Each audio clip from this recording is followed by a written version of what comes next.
Ahmaud Arbery was killed, that father-son duo? Well, it looks like another father-son duo tried to do the exact same thing to another young black male who was delivering for a national company. Let me bring your attention to Mr. Gibson. Let's put up his picture, okay? That's Mr. D. Monterio Gibson. He's a Black FedEx driver. He was making deliveries in BrookHaven, Mississippi. Two white men chased him, tried to trap him, and they shot at him, and they shot up his truck. And all he was trying to do was deliver packages per his orders. Put up the mug shot of the two men who are accused of this heinous crime. Now, keep their mug shots up because I want to show you a cause and effect here, all right? Everyone knows Mr. Gibson was a victim of a crime. Everybody knows it. What is Mr. Gibson doing now? He's currently on unpaid time off from FedEx. They're not even paying the brother after he was shot at and had to flee those two individuals that, if things went the other way, would right now be arrested for murder. So he's on unpaid time off. After FedEx tried to put him back on the same route, he resisted for obvious reasons. So he goes back to FedEx. They say, well, we're gonna give you the same route tomorrow. Mr. Gibson said, hell to the no. Now, I'm sure he didn't say it that way, but basically, why would you put me on the same route? They just tried to kill me. Why would you do that? Why would you traumatize this young man like this again? Why would you do this, right? So FedEx said they are going to do what they can do to change his route. But in the meantime, you're on unpaid time off, all right? So Brandon Case and Gregory Case, put their pictures up again. Those are the individuals, father-son duo, Brandon and Gregory. Isn't that interesting? They turned themselves in to the BrookHaven police. That's in Mississippi. They were bailed out on $150,000 and a $75,000 bond, respectively. Those are your criminals, all right? Those are the people who chased this young man down. Let me give you some background as to what happened on that day. This is according to the Mississippi Free Press. The driver, 24-year-old D. Monterio Gibson of Utica, Mississippi, had just delivered a package around 7 p.m. on January 24th when he saw a white pickup driving toward him from a nearby residence located on a connected plot of land. He's lawfully there, he's doing his job, he clearly has on a FedEx uniform, he's delivering a package. What happens? Gibson told the Free Press, and I quote, "In my mind, I'm thinking the driver is leaving to go to the store or something like that. But then they get extremely close to me and start blowing their horn. I proceed to leave the driveway. As I'm leaving the driveway, he starts driving in the grass, trying to cut me off. Sounds familiar? My instincts kick in. I swerve around him and I start hitting the gas, trying to get out of the neighborhood because I don't know what his intentions are." Sounds familiar? He's trying to leave the community now, just like the young brother Ahmaud Arbery, okay? He's trying to avoid them, just like Ahmaud Arbery did. I drive down about 2 or 3 houses. There's another guy, here's the trap. There's another guy standing in the middle of the street, pointing a gun at my windows and signaling to me to stop with his hands, as well as mouthing the word stop. I shake my head no, I hide behind the steering wheel and I swerve around him as well. As I swerve around him, he starts firing shots into my vehicle, okay? That's a hell of a situation for a young worker to be in, okay? Now remember, he's on unpaid leave from FedEx because he refused to go on that same route again. According to the police, Brandon was the one armed with the gun, while his father was the one driving the pickup truck. Once again, sounds familiar? As Gibson drove toward the end of the street, Gibson said, One of his managers at FedEx called him and he told her what was happening. They're shooting at you? ? Yes. Okay, head back to the station as soon as you can. What? The FedEx manager says, hey, Mr. Gibson, are they shooting at you? He says, yes. Well, just as soon as you can get to FedEx processing, just come to the station. We'll solve this later.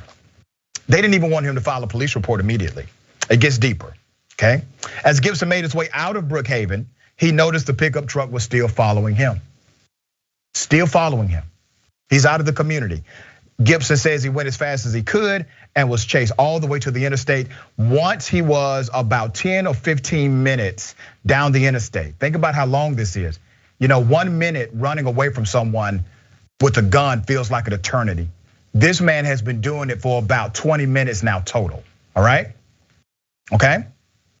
Once he was about 10 or 15 minutes down the interstate and the white pickup truck was no longer following him, Gibson said he called another manager and told him what had happened. The manager told him they could file a police report the next morning. Once again, no urgency. They're not treating him like a victim. But Mr. Gibson decided to call dispatch himself and reported the incident. Good for him. Gibson recounted the call saying, and I quote, I reached dispatch and let them know what was going on. And I only had a chance to get a little of the story out when he cut me off and he was like, were you at this address? I said, yes. He was like, well, I just got a call of a suspicious person at this address. I was like, sir, I'm not a suspicious person. I work for FedEx. I was just doing my job. Let's put a picture of this young man up again. Yeah, you know what's suspicious about him, right? Okay. I also let him know that they shot at me. So he's telling the dispatch, listen, these people shot at me. And he was like, well, they didn't tell me that. Of course they wouldn't. He told me to save the rest of my story, that he'd take my name down and give it to my supervisor. Once he made it back to the FedEx station, the first manager this young brother spoke with examined the back of the vehicle. What did they find? They found bullet holes inside of the vehicle, okay? Bullet holes. The truck was a Hertz rental with Hertz marking, but it was rented by FedEx, and the young man clearly had a full FedEx uniform on. The next day, Gibson and one of his managers went to the BrookHaven police, filed an official report, and according to the report, let's put this up, Miss Candace Welch said that she was Mr. Gibson's boss. The van had at least 2 bullet holes, one in the back door, one in the bumper, and 3 packages inside had bullet holes in them. She also had a picture of a bullet that was still laying on the van.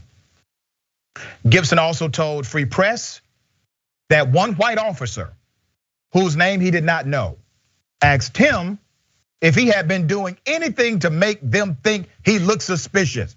I mean, you were shot at. Obviously you did something here. Why would 2 white men just try to trap you and kill you? What did you do to them? That's basically what the cop is saying. Oh, there's more, okay?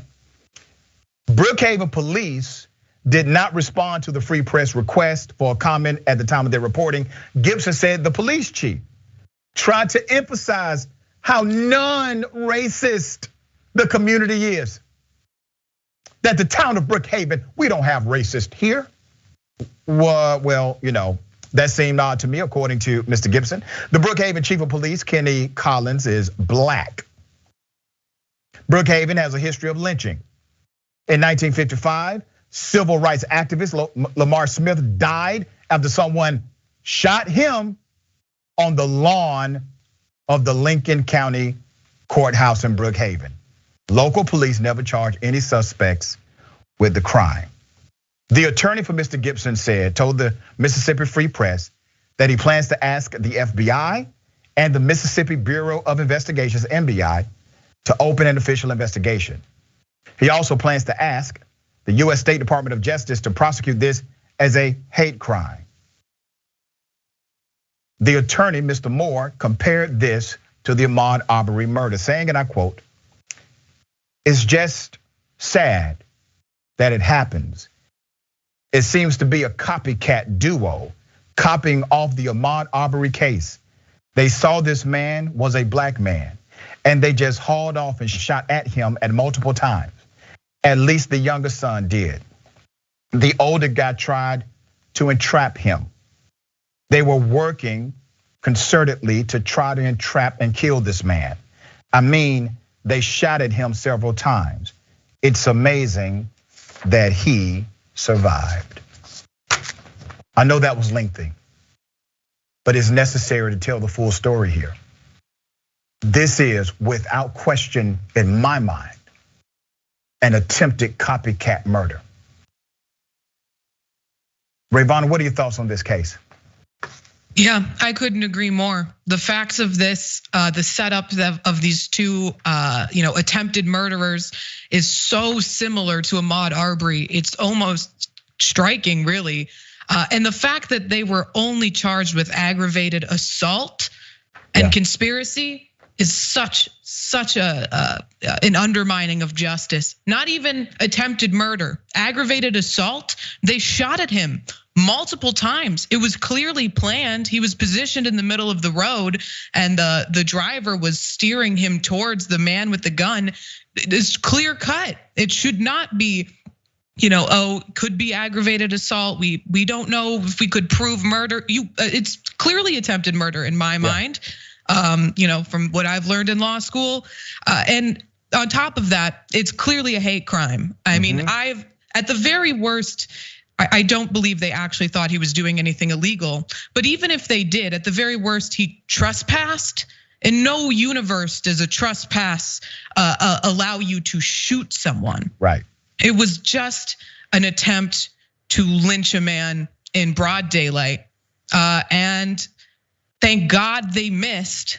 Yeah. But that doesn't mean that there still shouldn't be justice served. And we need to make an example out of the people who don't end up killing their victims, because if we don't, then there will be more copycats. Right. The Justice Department can't just wait until there's a dead body. They have to take proactive action in prosecuting the people who are trying to make more and more dead black bodies.